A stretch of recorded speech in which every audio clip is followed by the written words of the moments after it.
Pusing saya 2 minggu ini gara-gara bola. Pusing betul.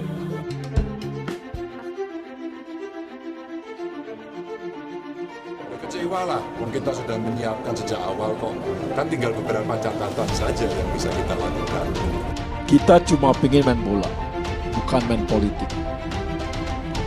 Jadi kita pengen main bola di Indonesia karena bola adalah sebuah sport yang diminati banyak orang juga, makanya jadi rame. Kemarin ada yang lain-lain, e-sport kek, ada apalagi sepeda kek, panjat tebing, ada Israelnya, semua diam. Ketika ada bola, semua rame. Ya, untuk memindahkan tuan rumah kita tetap terima, cuman harus untuk Israel dikecualikan. Ini yang harus kita pahami bersama-sama sehingga kemudian sepak bola itu sangat alergi dimasukkan unsur-unsur politik. Kenapa? Karena sepak bola jargonnya football for unity, football untuk persatuan. Dan lewat Piala Dunia, persatuan ini akan coba dibangun lewat sepak bola.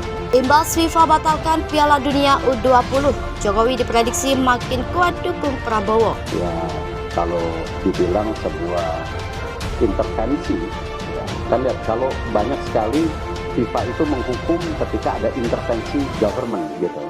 Tetapi di sini juga kan bentuknya intervensi. Dan di dalam tentu host kontrak sebagai negara dan host city kontrak ya yang ditandatangan itu kita menjamin keamanan salah satunya. Nah, tentu ini yang mungkin menjadi pertimbangan FIFA juga. Presiden Joko Widodo dinilai bakal berubah haluan mendukung Ketua Umum Gerindra Prabowo Subianto sebagai calon presiden 2024. Sebab Gubernur Jawa Tengah Ganjar Pranowo telah blunder karena pernyataan menolak Israel dianggap ikut andil membuat FIFA membatalkan Piala Dunia U20 di Indonesia. Pengamat politik Arifki Caniago memandang Jokowi kecewa Indonesia dibatalkan menjadi tuan rumah Piala Dunia U20. Manuver Ganjar itu bakal berdampak kepada dukungan Jokowi di Pilpres 2024. Pemerintah telah memberikan government garansi untuk kita bisa melaksanakan semua apa yang diatur oleh FIFA, termasuk regulasinya, termasuk komitmen, baik itu komitmen dalam hal rule of the game sepak bola maupun dalam komitmen bisnis. Itu yang pertama. Yang kedua, saya juga amat menyayangkan kenapa keputusan ini diambil di injury time. Direktur Eksekutif Al-Jabar Strategik ini mengatakan Jokowi bakal menghukum Ganjar yang punya kebijakan berbeda. Hubungan Jokowi dan Ganjar diprediksi bakal memanas setelah polemik Piala Dunia U20. Maka Jokowi bisa mengarahkan dukungannya semakin kuat kepada Prabowo. Ganjar menjadi salah satu pihak yang menolak kedatangan timnas muda Israel yang akan mengikuti Piala Dunia U20 di Indonesia. Derasnya penolakan terhadap Israel mendorong akhirnya FIFA membatalkan Indonesia sebagai tuan rumah. Selain Ganjar, kader PDIP lain yang juga sebagai Gubernur Bali Iwayan Koster menolak secara lantang kehadiran timnas Israel. Sebelumnya, pengumuman pencabutan status Indonesia sebagai tuan rumah Piala Dunia U20 diambil setelah Presiden FIFA Gianni Infantino dan Ketua Umum PSSI Erick Thohir bertemu di Doha, Qatar, Rabu 29 Maret 2023. Erick diutus oleh Presiden Joko Widodo atau Jokowi untuk melakukan pertemuan tersebut. Setelah mengumumkan pembatalan itu, FIFA juga menyinggung soal kemungkinan sanksi buat Indonesia.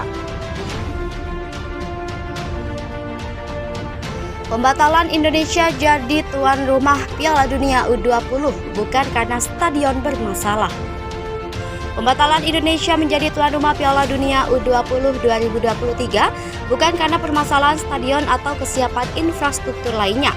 Keenam stadion yang sejak awal disiapkan menjadi venue pertandingan Piala Dunia U20 2023 justru dinilai menunjukkan perkembangan pesat ketika utusan FIFA datang untuk melakukan inspeksi. Hal tersebut diungkapkan oleh Wakil Ketua Umum PSSI, Ratu Tisa, dapat memberikan keterangan kepada Kompas.com Sabtu 1 April 2023 sore WIB. Dalam keterangannya, Ratu Tisa menjelaskan sejumlah detail terkait progres kesiapan keenam stadion yang disiapkan untuk Piala Dunia U20 2023. Adapun keenam stadion yang dimaksud adalah Stadion Gelora Bung Karno, Sijalak Harupat, Menahan, Gelora Bung Tomo, Kapten Iwayan Dipta, dan Gelora Sriwijaya Jakabaring. Ratu Tisa menyebut salah satu dari beberapa jenis mesin perawatan rumput yang diperuntukkan untuk 6 stadion tersebut sejatinya sudah tiba di Indonesia. Proses penjahitan rumput tali sintetis ke akar rumput asli pun sudah berlangsung di salah satu stadion yakni Kapten Iwayan Dipta. Selain stadion, Ratu Tisa juga berbicara terkait kesiapan infrastruktur dan manajemen venue.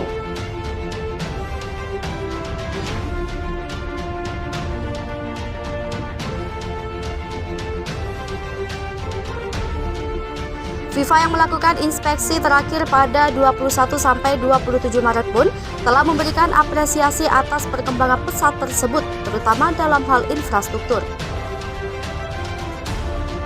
Proses penjahitan rumput diupayakan lanjut. Indonesia sejak awal ditunjuk menjadi tuan rumah Piala Dunia U20 2023 harus menerima kenyataan pahit. FIFA justru mencabut status tuan rumah Indonesia saat ke-6 stadion mulai menunjukkan perkembangan pesat. Pengumuman FIFA terkait pencabutan status Indonesia sebagai tuan rumah Piala Dunia U20 secara resmi dirilis pada Rabu 29 Maret 2023. Dengan demikian, impian Indonesia untuk menggelar Piala Dunia U20 2023 dipastikan pupus. Lalu, bagaimana dengan proses penjahitan rumput yang saat ini sedang berjalan?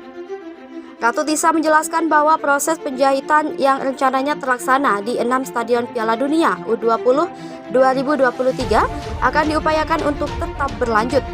Namun, untuk melanjutkan proses tersebut, perlu ada penyesuaian terkait urusan administrasi. Direktur Eksekutif Al-Jabar Strategik ini mengatakan, Jokowi bakal menghukum Ganjar yang punya kebijakan berbeda. Hubungan Jokowi dan Ganjar diprediksi bakal memanas setelah polemik Piala Dunia U20. Maka, Jokowi bisa mengarahkan dukungannya semakin kuat kepada Prabowo. Ganjar menjadi salah satu pihak yang menolak kedatangan timnas muda Israel yang akan mengikuti Piala Dunia U20 di Indonesia.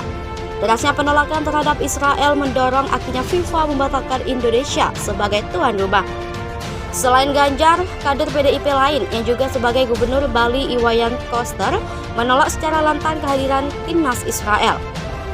Sebelumnya, pengumuman pencabutan status Indonesia sebagai tuan rumah Piala Dunia U20 diambil setelah Presiden FIFA Gianni Infantino dan Ketua Umum PSSI Erick Thohir bertemu di Doha, Qatar, Rabu 29 Maret 2023.